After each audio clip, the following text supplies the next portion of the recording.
6 लाख किसान इस देश में आत्महत्या कर चुके हैं। किसानों में कोई परिवार ऐसा नहीं है जिस पर कर्जा ना हो। पंजाब की समस्या को उलझाने सुलझाने में श्रीमती गांधी की हत्या। फिर मैं पाकिस्तान जाकर के उस जगह पर भी होकर आया जहां भगत सिंह को फांसी लगी।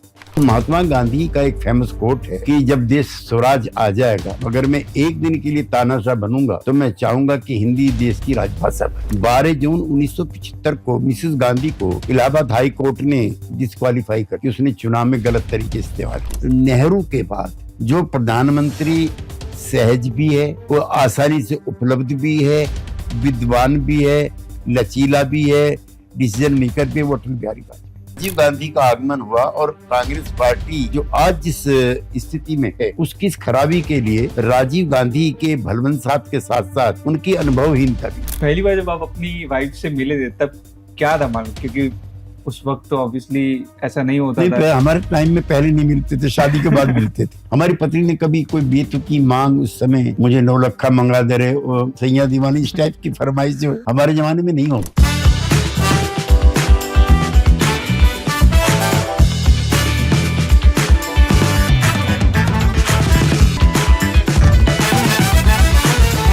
Welcome once again.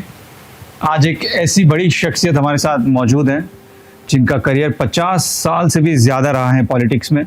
एक बहुत बड़ा नाम जिन्होंने तकरीबन 10 से ज़्यादा प्राइम मिनिस्टर्स के साथ काम किया, और जब उनका नाम लेते हैं तब सिर्फ और सिर्फ एक ही बात जहन में आती है, पॉलिटिक्स, ज्ञान और Hindustan. Let's welcome the one and only KC Tyagi sir. Welcome sir, thank you so much. आपका वक्त बहुत ज़्यादा कीमती है। नहीं, ऐसा कुछ नहीं।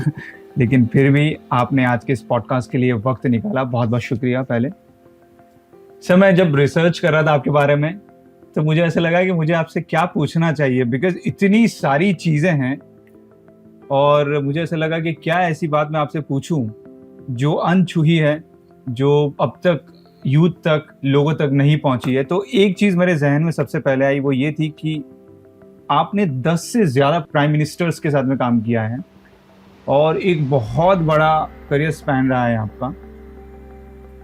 मैं अगर स्टार्ट करूं जैसे आई.के. गुजराल सर से लेके देवे गौड़ा सर, अटल बिहारी वाजपेयी सर, चौधरी चरण Singh sir, Chandrashekhar sir, Morarji sir, Narendra Modi sir, आपने इन सब के साथ में काम किया है। तो आपकी जो शुरुआत थी पॉलिटिक्स की वो कैसी रही, और उसके बाद एक के बाद एक हर एक प्राइम मिनिस्टर के साथ काम करने का आपका एक्सपीरियंस कैसा था? आज़ादी के 20-25 साल के बाद जब 100 इकोनॉमिक चेंज के जो प्रोसेस थे वो धीमे पड़ गए, कमज़ोर पड़ गए, और हमारे पुरखों ने जो आज़ादी के आंदोलन में कुर्बानी देकर के जो सपने दिखाए थे वो सपने टूटने या कमज़ोर होने शुरू हो गए।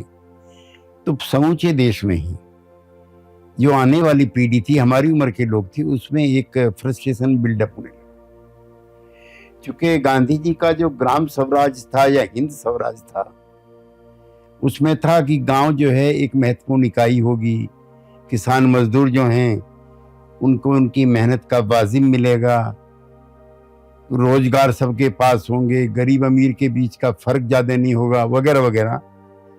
लेकिन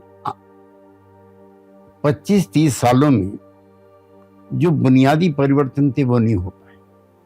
तो जो मेरी पीढ़ी थी, मेरी उम्र के लोग थे, उनमें निराशा आना और गुस्सा आना दोनों साथ साथ। और सर, ये कौन से ईयर की बात है? 67 प्लस ऑनवर्ड्स। तो हम तब यूनिवर्सिटी में आ गए थे 67 में।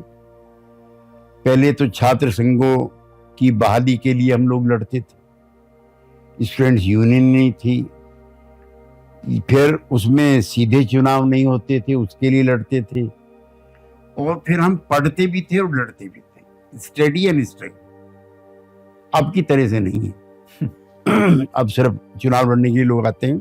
उसी बीच में मेरी शुरुआत तो खैर जो हुई वो हुई अंग्रेजी हटाओ आंदोलन से। आपको ताज्जुब हो गया, हालांकि मेरे विचार आज उस दिन जैसे नहीं है, क्योंकि अंग्रेजी उस जमाने में कॉलोनियल लैंग्वेज मानी जाती थी। ये आम हिंदुस्तानी पे थोपी गई भाषा थी। अंग्रेजी में काम होता था सब, और जो अंग्रेजी नहीं जानते थे हिंदी या प्रांतीय भाषा वाले उनको लोग हिकारत की नजर से देखते थे। तो जो influential section of the society थी उसकी भाषा थी, उन्हीं के बच्चों को नौकरी मिलती थी, वही बड़े पदों पे जाते थे। तो हम लोगों के जो शीर्षस्थ नेता थे डॉक्टर राम मनोहर लोहिया, उन्होंने अंग्रेजी हटाओ का नारा दिया था। अंग्रेजी में काम ना होगा, फिर से देश गुलाम ना होगा। अंग्रेज गए, अंग्रेजियत जाए। और महात्मा गांधी का एक फेमस कोट है कि जब देश स्वराज आ जाएगा, अगर मैं एक दिन के लिए तानाशाह बनूंगा तो मैं चाहूंगा कि हिंदी देश की राजभाषा बने।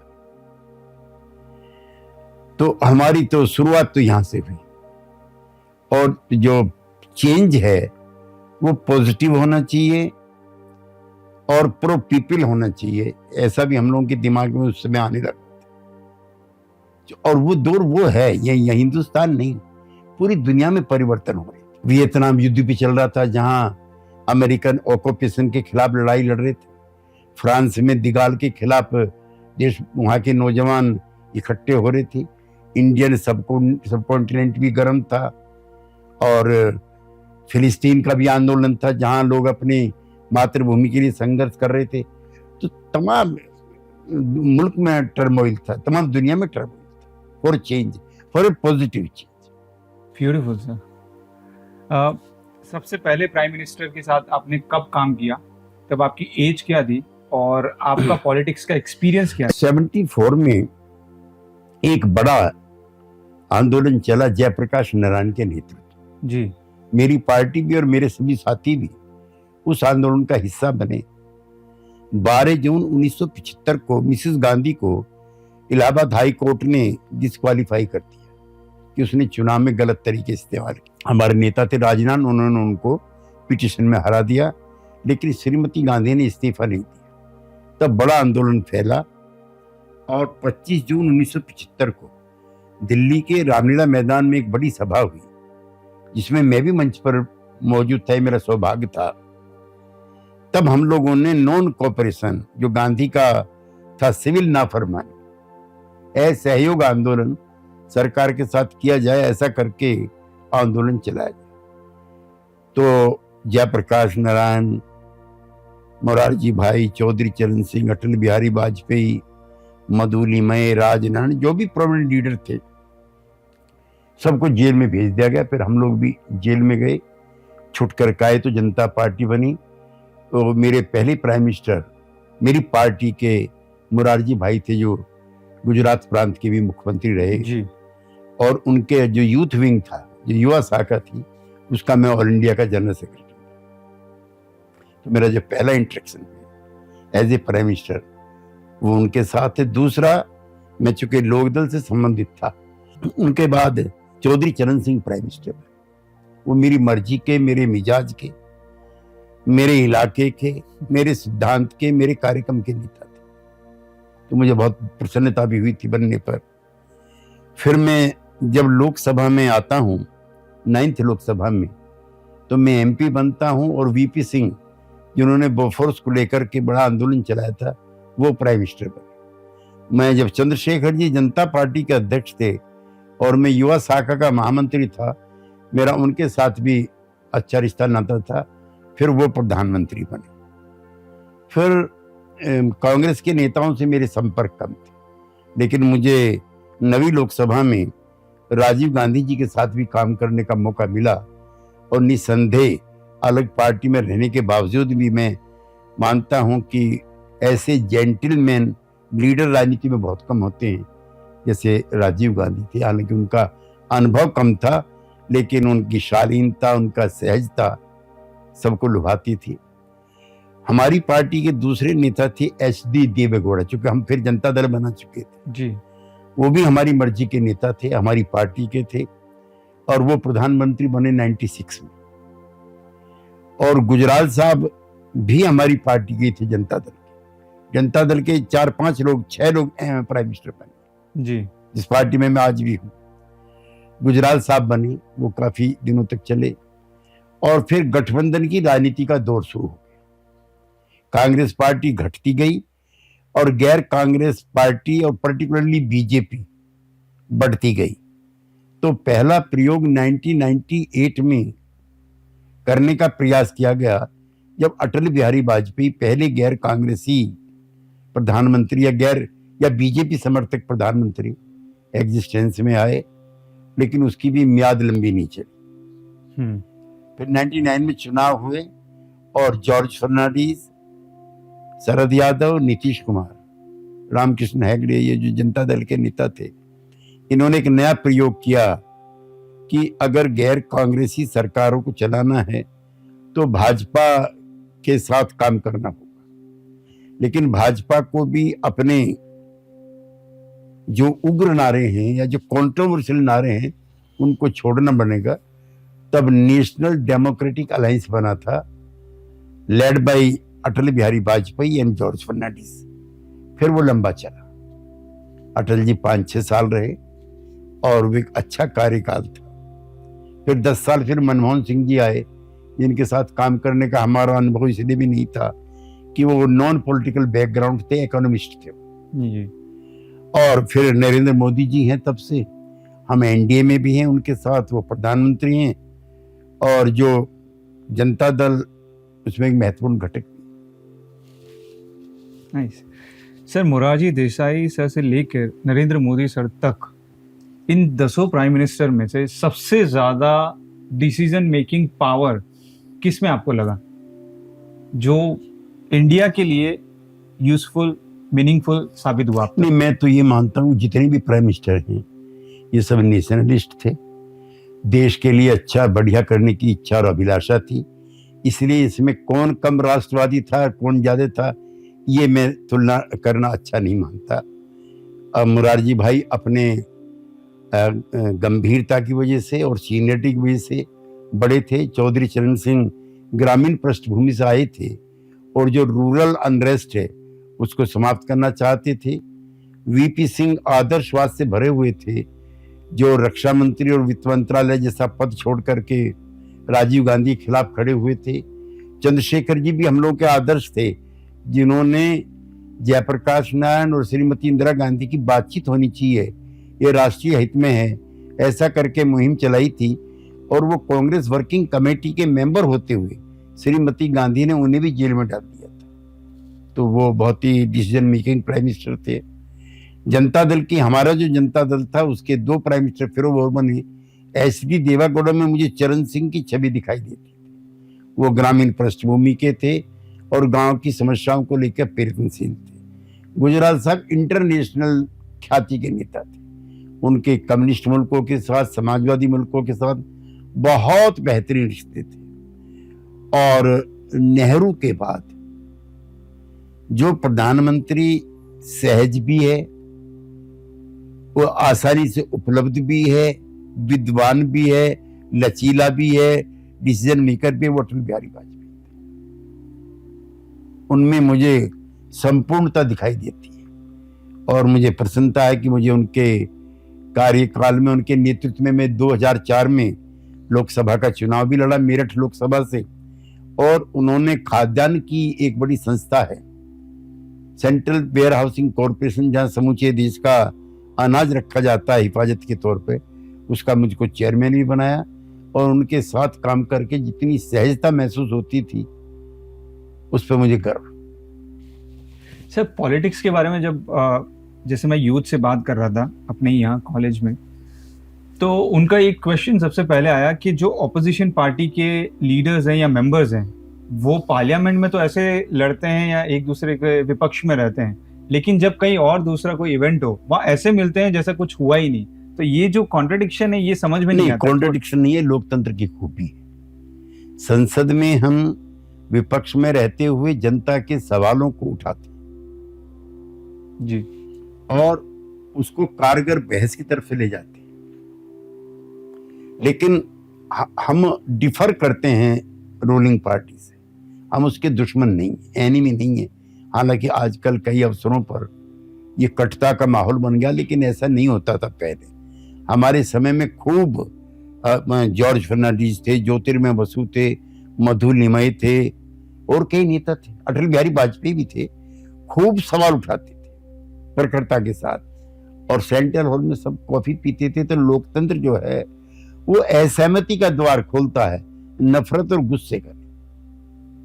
और ये बदलाव कब से आया सर? ये बदलाव तो श्रीमती गांधी के समय में भी थोड़ा शुरू हुआ, और इधर कुछ थोड़ा ज्यादा बढ़ा है।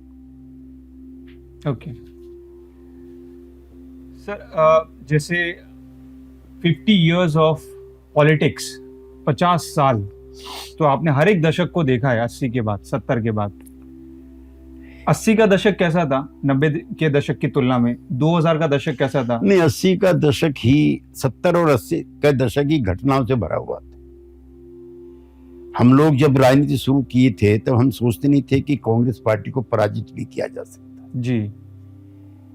52, 57, 62, 67, 78 थम्पिंग मेजोरिटी के साथ जवाहरलाल नेहरू, उसके बाद फिर थोड़ा समय शास्त्री जी का था, एंड इंदिरा गांधी।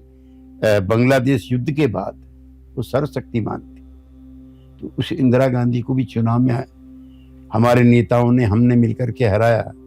उसकी एक नई अलग अनुभूति थी। और सर 90 का दशक कैसा था आपने?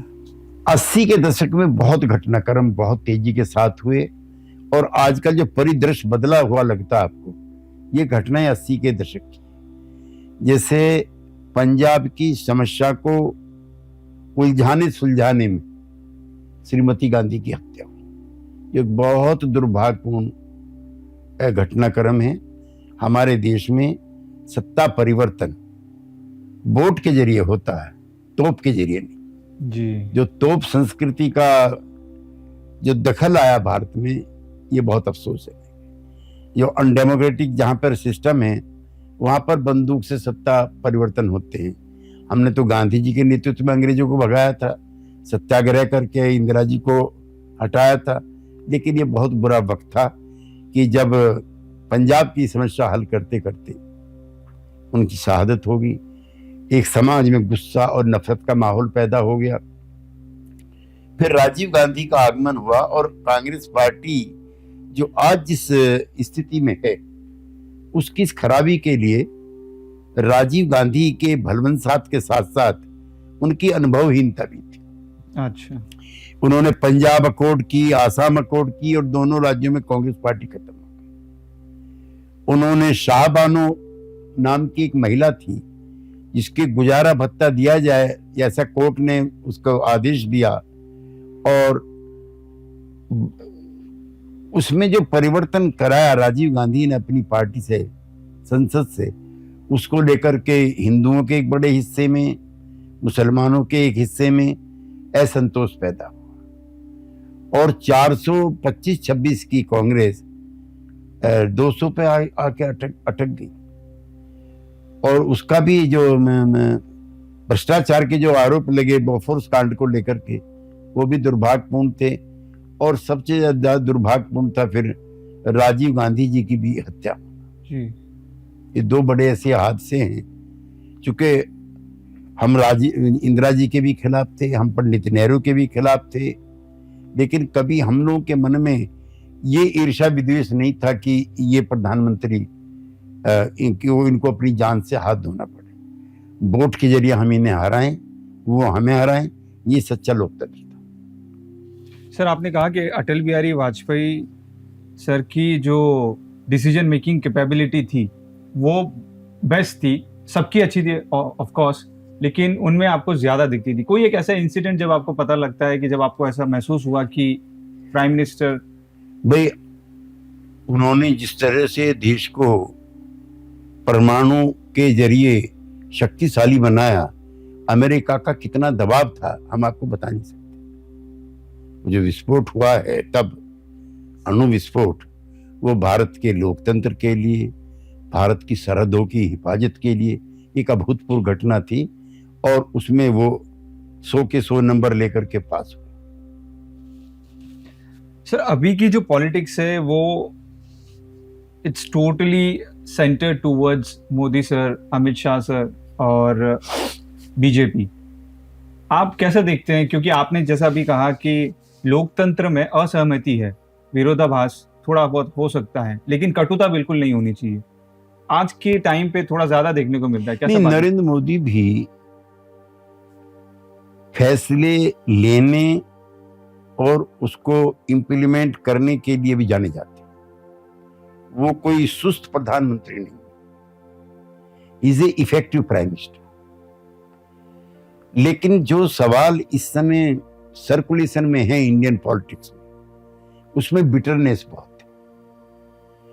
चाहे वो धार्मिक सवाल हो, चाहे वो सामाजिक परिवर्तन के सवाल हो, चाहे रिलीजन के हों, चाहे कास्ट के हों, चाहे रीजनल इम्बैलेंस के हों, चाहे लैंग्वेज के हों, सब वर्गों ने, जो उठाने वाले लोग हैं, उन्होंने एक एक्सट्रीम पोजीशन ली हुई जो नहीं होनी चाहिए। इनको हमें बहस मुआयसे के जरिए, और बहुत ही बढ़िया हो अगर सर्वानुमति के जरिए अगर इन्हें हल करें तो ज्यादा अच्छा होगा, क्योंकि देश से बड़ा कुछ नहीं है। और देश में अगर कटुता फैलती है, वैमनस्य पैदा होता है, बदले की भावना पैदा होती है, तो स्वतंत्र लोकतंत्र के लिए ये अच्छी प्रक्रिया हम लोग नहीं मानते। इसलिए जितने भी सवाल हैं, चाहे एक वन इलेक्शन वन नेशन का हो, उस पर मैं उसके पक्षधर में हमारी पार्टी, लेकिन उस पर भी सबको एंगेज करना चाहिए। यूनिफॉर्म सिविल कोड का मामला है, ये multi caste multi religion country है, और इस पर सभी जो स्टेक होल्डर्स हैं, चाहे पॉलिटिकल पार्टीज हैं या रिलीजियस आउटफिट है, उनको लेकर के भी, उस पर भी मैं चाहता हूँ यूनिफॉर्म सिविल कोड के हम विरोधी नहीं है, लेकिन आम सहमति बने, कटता ना हो, किसी को इनसिक्योरिटी फीलिंग ना हो, क्योंकि संविधान ने सबको बराबर के अधिकार दिए। हमारी होली गीता, कुरान और बाइबिल और गुरु ग्रंथ साहब यही है। इसमें फ्रीडम है सबको फेथ की, इसमें फ्रीडम है सबको रिलीजन की, इसमें फ्रीडम है सबको स्पीच की, और ये हमारा अकेला संविधान है जिसने सोशल जस्टिस को भी एक्सेप्ट किया। सर, इमरजेंसी के बारे में भी आपने वो पूरा दौर देखा है, किस तरीके का वो दौर था, क्या हालात थे, इमरजेंसी क्यों वो बुरा दौर था। और मैं एज ए पॉलिटिकल एक्टिविस्ट मैं चाहता हूं कि किसी की भी सरकार हो, दौर वापस नहीं आना चाहिए। जितने भी संविधान में दिए गए जनता को अधिकार है, सब समाप्त है। बोलने का अधिकार खत्म था, लिखने का अधिकार खत्म था, घूमने फिरने का अधिकार खत्म था, असेंबली ऑफ द पीपल का अधिकार खत्म था, और बेगुनाह लोग भी इसमें पकड़े गए, घर भी इसमें तबाह हुए, परिवार बर्बाद हुए, रोजी रोटी लोगों की चली गई, कई लोग इसमें मारे भी गए पुलिस की जाति से। मुझको याद है, हमारे एक नेता थे जॉर्ज फर्नांडिस, उनकी माँ को और उनके भाई को बुरी तरह से मारपीट किया गया। जॉर्ज फर्नांडिस कहीं दिखाई दे जाएं, देखते गोली मारने का आदेश था, ऐसा भी उनके साथ हुआ। हम लोग जब फरारी में थे, एब्सकॉन्ड किए हुए थे, अरेस्ट से बचने के लिए हमारे परिवारजनों को यातना दी जाती थी, और वो इंडियन पॉलिटिक्स में politics of confrontation and hatred की शुरुआत थी। वो दोबारा दौर ना आए। तो सर, इमरजेंसी लगानी क्यों पड़ी, ऐसा क्या? अपनी कुर्सी के लिए, और कोई कारण नहीं था। क्योंकि जब हाई कोर्ट ने उनके खिलाफ फैसला दिया, तो हेल्दी ट्रेडिशंस का तकाजा था कि उनको इस्तीफा देना चाहिए। लेकिन नेताओं के इर्द गिर्द चाटुकारों का एक ऐसा गिरोह इकट्ठा हो जाता है कि आप नहीं तो देश नहीं। तो देवकांत वर्मा कांग्रेस के अध्यक्ष थे, उन्होंने नारा दिया था, Indira is India and India is Indira. देश की इससे बड़ी तौहीन कुछ नहीं हो सकती। इंडिया माने 140 करोड़ लोग, इंडिया माने कोई व्यक्ति नहीं है, चाहे कितना भी महान हो, कितना भी बड़ा हो, कितना भी शक्तिशाली हो, उसको देश का पर्याय बनाना, देश का अपमान करना। बिल्कुल सर। इतना अनुभव है आपका राजनीति का, कोई एक ऐसा इंसिडेंट जहां आपको ऐसा लगा हो कि ये अपॉर्चुनिटी मेरे से मिस हो गई, कोई ऐसा रिग्रेट, कोई ऐसी बात? नहीं, असल में मैं पहले आपको बताया कि हमारी जो शुरुआत है राजनीति की, वो पद और प्रतिष्ठा के लिए नहीं थी। मैं दोनों सदनों का सदस्य रह चुका हूं, लेकिन मैंने कभी सोचा नहीं था कि मैं लोकसभा में भी जाऊंगा, राज्यसभा में भी जाऊंगा, कई कमेटियों का चेयरमैन बनूंगा, देश विदेश में घूमूंगा। उस समय हम नारे लगाते हुए जिंदाबाद मुर्दाबाद करते हुए निकलते थे और सोचते थे कि कुछ सोशो इकोनॉमिक चेंज होनी चाहिए। एक तो हम पूंजीवाद के खिलाफ थे, फ्रैंकली स्पीकिंग। इकोनॉमिक पावर का concentration in the hands of few नहीं होना चाहिए। हम तो समाजवादी जो ट्रेडिशन से उसके पक्षधर थे। गरीब और अमीर के बीच में बहुत दूरी नहीं होनी चाहिए। उसके पीछे भी हमारा लॉजिक ये था कि गरीब और अमीर के बीच में अगर दूरी ज्यादा होगी तो दुराव पैदा होगा, ईर्ष्या पैदा होगी, विद्वेष पैदा होगा और समाज में शांति नहीं रहेगी। हमारे एक नेता का बहुत फेमस डायलॉग है कि हम किसी की अट्टालिकाओं के खिलाफ नहीं, हम किसी की महलों में होती हुई रोशनी के खिलाफ नहीं। हमारा सिर्फ इतना कहना है कि महलों के बराबर में जो पड़ी हुई झुग्गियां हैं उसकी भी मोमबत्ती जलती रहे, उसके चिराग भी जलता रहे। फिर वो हमारे नेता का कहना था कि अगर चिराग बुझेगा बगैर तेल के, बगैर बाती के, तो महलों की रोशनी भी डिस्टर्ब होगी। इसलिए सोसाइटी को अगर होमोजीनियस रहना है, सबको बराबर अवसर मिलने हैं, तो रोशनी महलों की भी जलती रहे और गरीब की झुग्गी का जो चिराग है उसमें भी तेल और बाती सलामत रहे। तो पॉलिटिशियंस को लेकर लोगों के मन में ऐसा रहता है कि बड़े बिजी होंगे, टाइम नहीं मिलता होगा, यू नो, अपना स्केड्यूल। तो आप थोड़ा सा अपने स्केड्यूल के बारे में बताएं कि किस तरीके से आप मैनेज करते हैं, क्या आपका डेली नहीं, हम तो राजनीति भी करते हैं, सवालों भी उठाते हैं, अपने बच्चों के साथ भी एंटरटेन करते हैं। हमारी एक प्यारी बच्ची यहाँ भी मिली हुई है, उसके साथ भी मैं खेल रहा हूँ और राजनीति भी कर रहा हूँ। मैं मोहनी नाम की है वो। लेकिन आर्ट, लिटरेचर, देशाटन और जो पुरातन संस्कृति है, जैसे इस देश के अंदर आप घूमे, अजंता अलोरा भी है, इसके अंदर जो है आपके ऐसे बढ़िया बढ़िया टेम्पल्स हैं, ऐसी बढ़िया बढ़िया गुफाएं हैं, कोणार्क का भी टेम्पल है। पुराने ज़माने की जो हमारे पुरखों के ज़माने की चीज़ें हैं उसकी भी सलामती है बहुत सारी चीज़ों की। तो राजनीति खाली को जिंदाबाद मुर्दाबाद, MP बने, MLA बने, मिनिस्टर बने, बड़ा घर बनाया, कोठी कार बने, ना, ये नहीं। एक अच्छे ह्यूमन बीइंग के लिए एक किसी शायर का बढ़िया शेर है कि माना के चमन को ना गुलजार कर सके हम, कुछ खार तो कम कर दिए गुजरे जिधर से। ऐसा कंसेप्ट होना चाहिए कि सोसाइटी के लिए हम थोड़ा पॉजिटिव कंट्रीब्यूट करें। जैसे जाति प्रथा है तो असमान है, इसमें दूरी नहीं होनी चाहिए, अवसर सबको मिलते रहना चाहिए। तो हमारा जो विचार है वो ये भी सिखाता है, धर्म है, कोई भी धर्म हो, किसी धर्म के मानने वाले की आजादी पे चोट नहीं होनी चाहिए। जो मैंने पहले भी आपको दोहराया कि जो concentration of the economic power in the hands of few, ये भी विवाद पैदा करती है, वो भी नहीं होना चाहिए। अनएम्प्लॉयमेंट इतनी बड़ी प्रॉब्लम होती जा रही है, ये जो बेरोजगार हैं उनकी वजह से समाज में हिंसा है। इसलिए सोसाइटी को अगर आप पीसफुली सोना चाहते हो तो जो बाहर सड़क पे पड़े हैं उनको भी सोने दो, उनकी बेचैनी आपकी नींद उड़ाएगी। लिहाजा समाज को ऐसा बनाने का प्रयास करो कि इसमें कोई भी बगैर खाने के, कोई भी बगैर मकान के, कोई भी बगैर कपड़े के। दो चीजों के बारे में मैं जरूर जिक्र करना चाहता हूं, सरकार चाहे हमारी हो या दूसरी हो, एक तो एजुकेशन और एक हेल्थ, ये सरकारी क्षेत्र में होनी चाहिए। मैंने कोरोना का पीरियड देखा है, परिवारजनों को डेड बॉडी नहीं मिली। दिल्ली में मेडिकल के जो कॉलेजेस हैं उनके बाहर कई कई हजार लोगों की सुबह शाम भीड़ आपको मिलेगी, उनको इलाज नहीं मिल रहा है। इतना महंगा इलाज होगा कि देश के अंदर किसी को भी प्राइवेट प्रैक्टिस की इजाजत नहीं होनी चाहिए। एक शिक्षा है, ये सबको मिलनी चाहिए, irrespective of caste, religion and economic status. और बहुत ही अच्छा हो कि समान शिक्षा हो।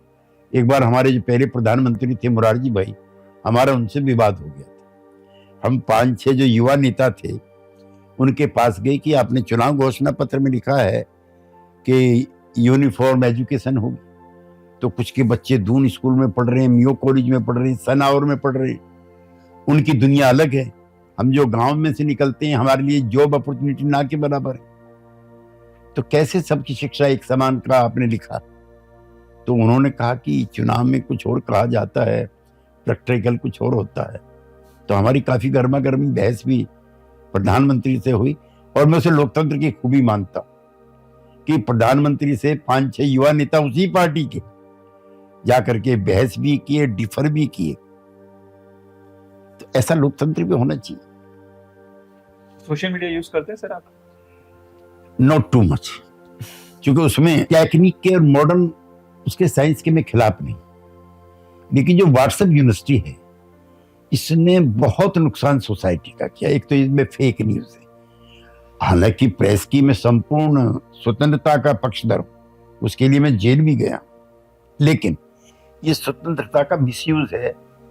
और कुछ जो है, मैं ओपन माइंड आदमी हूं, लेकिन कम उम्र के बच्चों के हाथ में जो आपने ये औजार दिया है, इससे पढ़ाई के बजाय, जानकारी के बजाय फिसलन की जादू।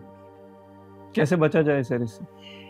इसके लिए सभी जितने भी स्टेक होल्डर्स हैं इसके, फिर मैं वही कह रहा हूं, आम सहमति बनाइए। समस्याएं इतनी बड़ी हो गई हैं कि अकेले एक पार्टी से नहीं सुलझेगी, आम सहमति, सबको मिलाओ, सबकी राय लो और फिर चलाओ, इस पे भी आम सहमति बने। बिकॉज सर सोशल मीडिया अभी के टाइम में स्पेशली यूथ इतना उस पर एक्टिव है कि वो कहीं ना कहीं अपने कल्चर से, कहीं ना कहीं अपने रूट से, कहीं ना कहीं अपनों से थोड़ा सा दूर होता जा रहा है। आपने कहा कि इस पे समता का एक भाव बने, आपसी सहमति बने, बट जब इसके बारे में बात की जाती है तब ये और ज्यादा ही बढ़ता है, ना कि कम हो रहा है। बिकॉज ये कई लोग इसको नागरिक आजादी से जोड़ते हैं, अपने फंडामेंटल राइट से जोड़ते हैं। और इसमें कई बार जब हमारे नायकों के खिलाफ जब विश्वमन होता है, जैसे गांधी जी के बारे में कोई टिप्पणी करते खराब, हमारे प्रधानमंत्री या मुख्यमंत्रियों के बारे में कोई खराब उनके चाल चलन को लेकर कोई टिप्पणी कर दे, तो उनके समर्थकों में रोष होता है। तो इस पर कुछ ना कुछ इसका मैकेनिज्म बिल्डअप किया जाना चाहिए कि साफ सुथरा इसका जानकारी के लिए सदुपयोग हो, ना कि चरित्र हनन के लिए या अफवाहें फैलाने के लिए। फेक न्यूज नहीं होना चाहिए, इस पर बैन लगना चाहिए। अभी मैं देखता हूं कई बार एक चैनल का नाम दिखा दिया, नीचे दिखा दिया मुख्यमंत्री की अचानक मृत्यु, कल 3 दिन का शोक, पता लगा गलत खबर है। दे मस्ट बी प्रोसिक्यूटेड, सजा मिलनी चाहिए ऐसे लोगों को। आजादी का इतना मिसयूज करने की इजाजत नहीं होनी चाहिए। दूसरा, चेहरा बदल बदल करके कैरेक्टर एसेसिनेशन का नया दौर चला है, सजा होनी चाहिए ऐसे लोगों के लिए। किसी भले इंसान के लिए, पॉलिटिकल लीडर के लिए, समाज सुधारक के लिए, उसकी शक्ल शरीर अलग अलग करके बना करके आप गंदगी फैलाने का काम समाज में करें, ये अच्छा नहीं। जी सर, इसलिए भी हुआ है क्योंकि आपने जैसा कहा कि उसे सनसनीखेज बनाने की कोशिश की जाती है, वो इसलिए भी क्योंकि अभी शॉर्ट टर्म मेमोरी हो गई है। 5 सेकेंड्स में रील चेंज होती है, तो आपको अगर उस 2 या 3 सेकेंड के लिए अगर किसी का अटेंशन नहीं मिला तो वो रील चली जाएगी, उस पर आपका दिमाग नहीं रहेगा। इसीलिए उसको पहले ही 2 या 3 सेकेंड में इतना सनसनीखेज बनाया जाता है कि वो ठीक नहीं। देखिए, जिस नई पीढ़ी का आपको, जिसको आप चरित्रवान बनाना चाहते हैं, धैर्यवान बनाना चाहते हैं, जिसके हाथ में मुल्क की बिल्डिंग की आप बागडोर सौंपना चाहते हैं, उसको सेकंडों का सेंसेशनल न्यूज दे करके आप कैसी पीढ़ी कायम करना चाहते हैं? उसमें फ्रस्ट्रेशन होगा, उसमें ईर्ष्या होगी, उसमें विद्वेष होगा, उसमें जलन होगी, उसमें कैरेक्टर एसेसिनेशन होगा, जो देश के निर्माण के किसी काम का। यूथ को पॉलिटिक्स की तरफ कैसे डाइवर्ट किया जाए सर अभी के टाइम में? बिकॉज अगर पॉलिटिक्स का पहले डेफिनेशन हम लोग तय कर लें, एमएलए एमपी नहीं। एक नया सुदृढ़ स्वाभिमानी भारत बनाने में नौजवानों की क्या भूमिका होनी चाहिए? एक तो वो खुद, उनके दिमाग साफ होने चाहिए कि ये multi caste, multi religion country, इसलिए समाज में बगैर ईर्ष्या विद्वेष के और फ्रस्ट्रेशन के समाज के सभी तबकों को लगना चाहिए that this country belongs to us. ये कुछ लोगों की का नहीं है, चाहे वो किसी भी जात का हो, चाहे वो किसी भी धर्म का हो, चाहे किसी की भाषा का हो। भाषा का सवाल हम 75 साल में नहीं सुलझा पाए। दक्षिण का अलग है, हम लोगों का अलग है। हिंदी को जो स्थान मिलना चाहिए था वो भी नहीं मिल पाया, और हिंदी का प्रांतीय भाषाओं से कोई नुकसान नहीं। हम गुजराती को भी उतना जरूरी मानते हैं, मराठी को उतना जरूरी मानते हैं, तमिल को भी, तेलुगु को भी जितना हिंदी को। लेकिन हिंदी कामकाज की भाषा बने, ऐसा आजादी के आंदोलन भी हमारे नेताओं ने स्वीकार किया। सर, इतने सारे लीडर्स के साथ ने आपने काम किया है, कौन से ऐसे लीडर है जो आपको ऐसा लगता था ये वाज जॉवियल, हंसमुख किस्म के, मजाकिया किस्म के, हर बात पर जोक क्रैक्स करते हुए?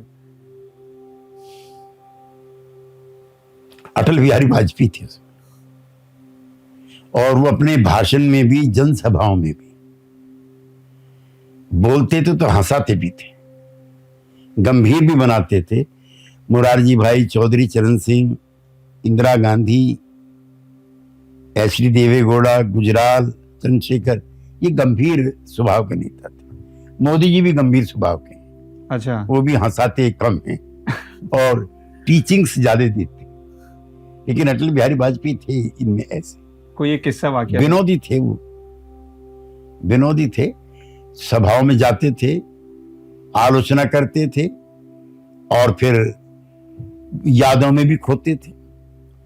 आपातकाल के बाद मेरे शहर गाजियाबाद में एक मीटिंग हो रही थी, उसमें अटल जी को हम ले गए थे। तो कांग्रेस के नेताओं पर टिप्पणी करते उन्होंने एक गाना भी गाया, मुझको यारो माफ करना मैं नशे में था। आपातकाल में जुर्म जातियां हो रही थी, इंदिरा गांधी जी ने कहा था कहीं कि हाँ कुछ अनजाने में गलतियां हुई होंगी। तो ऐसे विनोदी भी थे। अब वो विनोद और हास्य कम हो रहा है, आई एम सॉरी टू से। सर, जितने भी पॉलिटिशियंस हैं वो अपनी अपनी पॉलिटिक्स में लगे रहते हैं।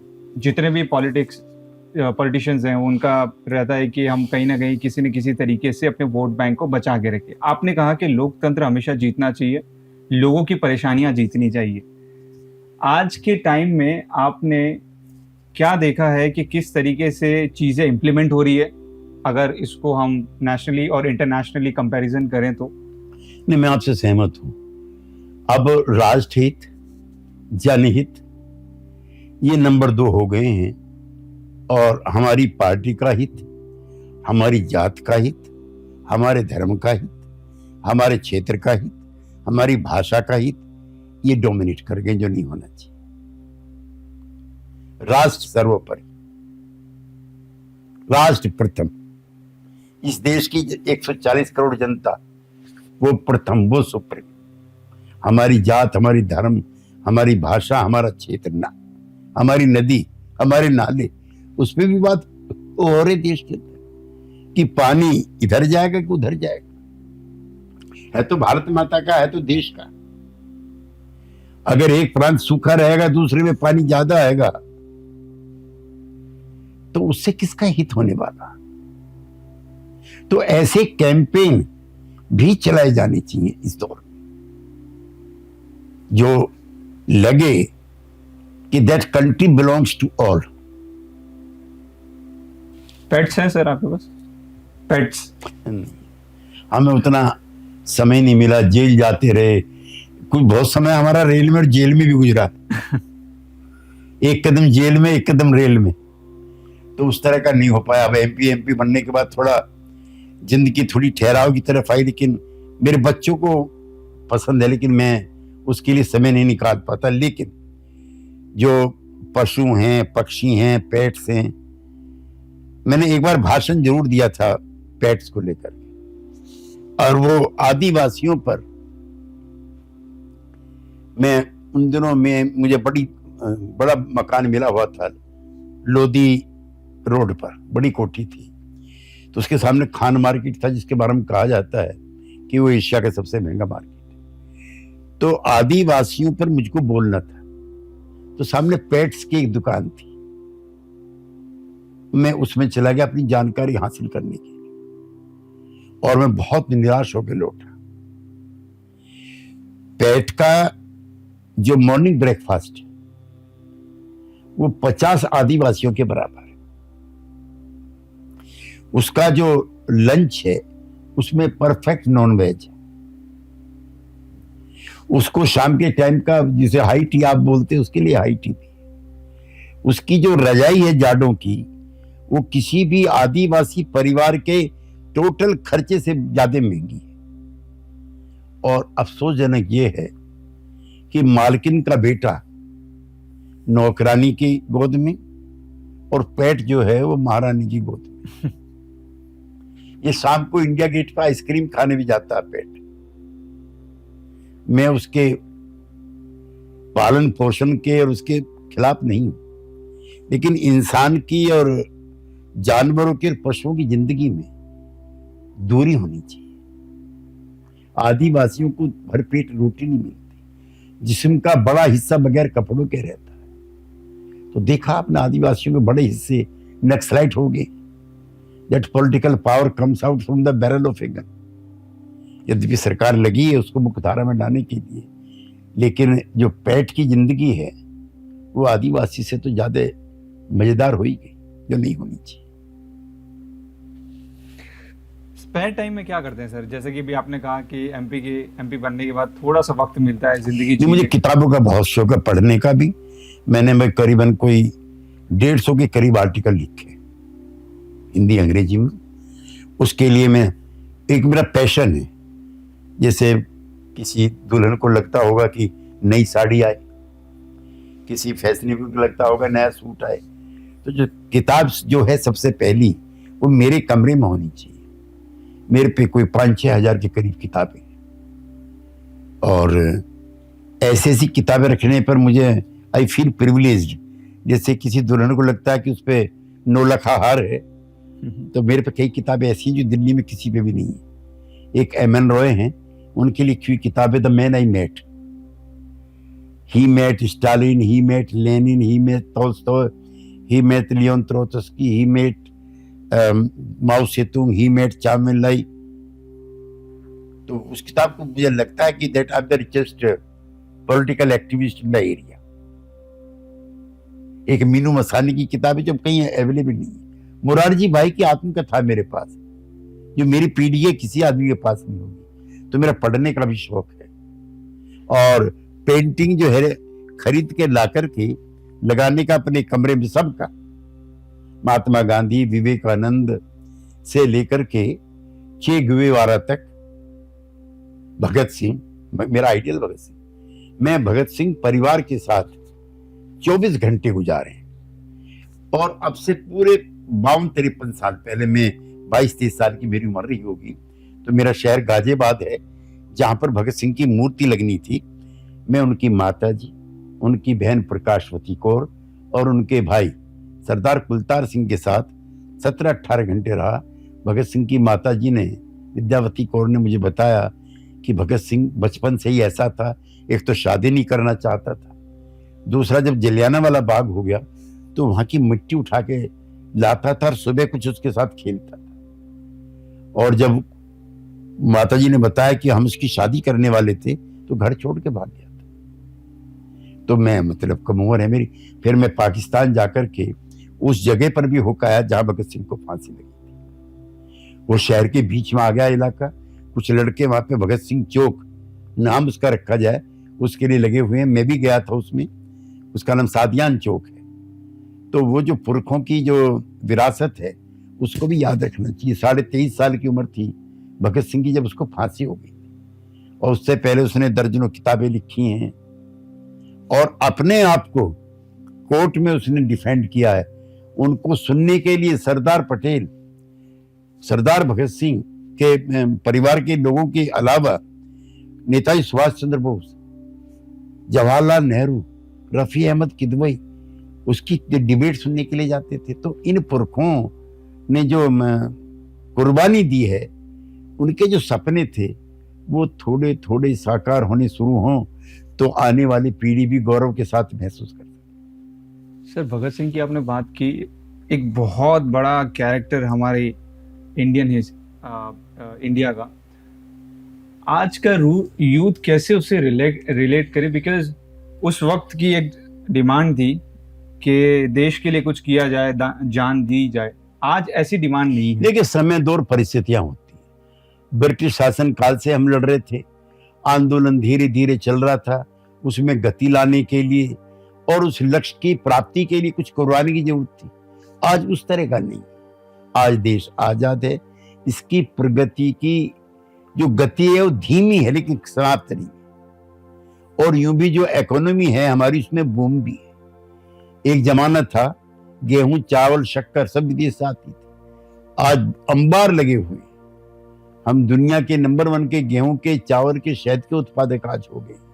तो आज भगत सिंह के विचारों के इम्प्लीमेंटेशन की तो जरूरत है। देश के लिए भी जान देने की जरूरत नहीं है। हाँ, सीमा पर जो हमारे प्रहरी हैं वो जरूर मुल्क की हिफाजत के लिए जान देते हैं जी। लेकिन भगत सिंह का दौर आज रिपीट नहीं हो सकता। आज है जो समानता है। असल में जब से ये आर्थिक सुधार हुए हैं, सारी डिसीजन मेकिंग जो है वो कॉरपोरेट के हाथ में चली गई है, या यूं कहिए मार्केट फोर्सेस के हाथ में चली है। किसान बदहाल है। आप कल्पना कर सकते हो, जिस किसान ने इतना प्रोस्पेरस बनाया है, 6 लाख किसान इस देश में आत्महत्या कर चुके हैं। आप यकीन कर सकते हो कि किसानों में कोई परिवार ऐसा नहीं है जिस पर कर्जा ना हो। तो ये सारी समानता का आचरण करने के लिए, उनको इकोनॉमिक लिबरेशन करने के लिए कुछ काम किए जाए। सर, इतने बड़े आपके जीवन काल में, स्पेशली पॉलिटिक्स में, इतने लोगों से मिले और बहुत से लोग विरोधी भी हुए होंगे आपके। इतने लंबे समय तक बने रहने के लिए एक अच्छे साथी का होना बहुत जरूरी है। आपकी जो वाइफ है, हाँ, अगर मेरी पत्नी ने मेरा साथ ना दिया होता तो मैं आपके सामने नहीं होता। 5-6 साल मेरी और मेरी उम्र के जो भी पॉलिटिकल साथी, उनके वो स्ट्रीट फाइटिंग डेज थे। उसमें संकल्प, इरादे और जीवन साथी, यही साथ काम है। अगर मेरी पत्नी ने डेस्पिरेशन दिखाया होता, मेरी पत्नी ने एक अच्छा दाम्पत्य जीवन की इच्छा पैदा की होती और उसको इम्प्लीमेंट करने का प्रयास किया होता, तो मैं यहाँ आता ही नहीं। घर की जो कलह थी, घर के जो विवाद थे, छोटे छोटे शादी के बाद के जो तात्कालिक सुख है, उसकी विभीषिका में ही जल करके हम राख हो गए होते। तो जिन आदर्शों ने मुझको राजनीति में प्रेरित किया है, उसके बाद अगर किसी ने संबल दिया है, दैट इज माई वाइफ। पहली बार जब आप अपनी वाइफ से मिले थे तब क्या था मालूम? क्योंकि उस वक्त तो ऑब्वियसली ऐसा नहीं होता था। हमारे टाइम में पहले नहीं मिलते थे, शादी के बाद मिलते थे। और हम लोग शादी से पहले पत्नी जी के दर्शन भी नहीं करते।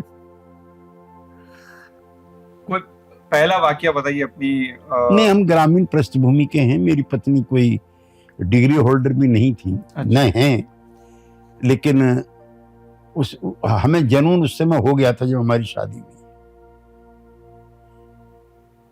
हमारी पत्नी ने कभी कोई बेतुकी मांग, उस समय मुझे 9 लखा मंगा दे रहे सैया दीवानी, इस टाइप की फरमाइश जो हमारे जमाने में नहीं होती थी। And she also new the boundaries, उसे भी सीमाओं का पता था। अब किसान के घर में पैदा हुए तो जो ये जो नए जमाने की सुख सुविधाएं हैं, उस जमाने में ना उपलब्ध थी और ना उसके लिए हमारे पास साधन उपलब्ध थे।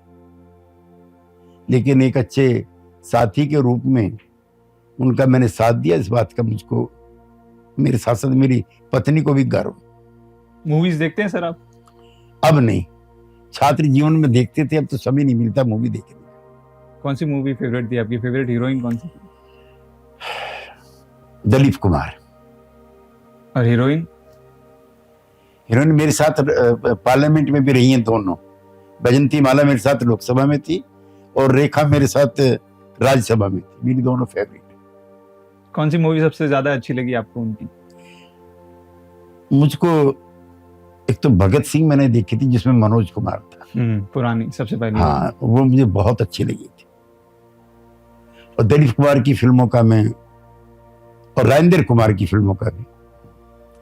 हासवास की फिल्में मुझको ज्यादा अच्छी नहीं लगती थी, और कई फिल्मों में मुझको अमिताभ बच्चन भी अच्छे लगे। लास्ट मूवी कब देखी सर आपने? सिनेमा हॉल में तो मैंने देखे, मुझे कोई 30-35 साल हो गए। 35 साल पहले। अभी तो दौर बहुत हद तक बदल चुका है आपका। कभी कभी जब घर पे होते हैं, बच्चे देखते रहते हैं, तो थोड़ी ताका झाकी हम भी कर लेते हैं, बट नॉट मच। सर अभी जाते जाते एक आखिरी सवाल मैं आपसे ये पूछना चाहूंगा कि अभी जो बिहार के गवर्नर हैं आरिफ मोहम्मद सर, आपके साथ उनका काफी निकटतम ठीक नाता है। रहा है, काफी काम भी किया है आपने साथ में। कोई एक वाकया उनके साथ वाला बताइए, बिकॉज वो थोड़ी वक्त में यहाँ आने भी वाले हैं, मैं उनसे भी ये चीज पूछूंगा। अच्छा, नहीं, वो हमारे और जो हमारे मित्र रमाशंकर सिंह और आरिफ मोहम्मद खान, हम तीनों ने 9 अगस्त 1974 को, फिर वो और हमारे साथी रमाशंकर सिंह दोनों 77 में एमएलए भी बन गए और मंत्री बन गए। मुझे उनके साथ लोकसभा में भी काम करने का मौका मिला है। वो उनकी सादगी और विनम्रता का ये आलम है कि वो अलीगढ़ मुस्लिम यूनिवर्सिटी के प्रेसिडेंट बने तो उनके विरोधी थे जावेद हबीब। वो कहते थे कि ये इसकी जीतने की बड़ी वजह ये पेड़ों को भी सिजदा करता, सलाम करता है। He is so cool and काम। वो एक्सीलेंट इंटेलेक्चुअल है, एक्सीलेंट आर्गुमेंट पावर है उसके पास। मैंने राजनीति में इतना पढ़ने वाला आदमी नहीं देखा। और जो सवाल हैं उसके सवालों पे फिदा भी हुआ। वो एक बार नाराज हो गए थे वीपी सिंह से। वो नाराजगी का किस्सा भी काफी मैंने मशहूर- लिखा है वो आर्टिकल, जी जी आपको मैं दूंगा। इलाहाबाद के बाई इलेक्शन में उन्होंने इनको बुलाया नहीं और शाहबुद्दीन साहब को बुला लिया। शाहबुद्दीन और वो एक नदी के 2 पार्ट वैचारिक तौर पर, तो बहुत नाराज हुए। जब तक वीपी सिंह जी ने माफी नहीं मांगी, उन्होंने अपनी नाराजगी खत्म नहीं की। इस मामले में बड़े एडामेंट भी हैं। सर यहाँ पे मुझे 2 चीज देखने को मिलती है। एक, जो प्राइम मिनिस्टर है वो इतनी शालीनता से माफी मांग रहे हैं, एक ये कैरेक्टर देखने को मिलता है। और एक दूसरी जगह ये भी देखने को मिलता है कि जो आरिफ मोहम्मद खान सर है, उनका डिटर्मिनेशन किसी एक चीज को लेकर कि वो चीज मनवाना, वो चीज जो सही है उसे करवाना, ये दोनों कैरेक्टर इंडियन पॉलिटिक्स में साइमल्टेनियसली चल रहे हैं। देखिए, जो उदारता का दौर था, जो सहिष्णुता का दौर था, टॉलरेंस का, मैंने आपको पहले भी कहा, वो जी। कम हुआ। इंदिरा गांधी से आप नहीं मनवा सकते थे कोई चीज, तो समय काल और परिस्थिति भी तय करती। कुछ अटल बिहारी वाजपेयी से मनवा सकते थे, मोदी जी से भी आपको काफी बहस करनी पड़ेगी मनवाने के लिए। हालांकि वो कोई बंद दिमाग नहीं, खुले दिमाग के हैं, लेकिन वो बहस करते।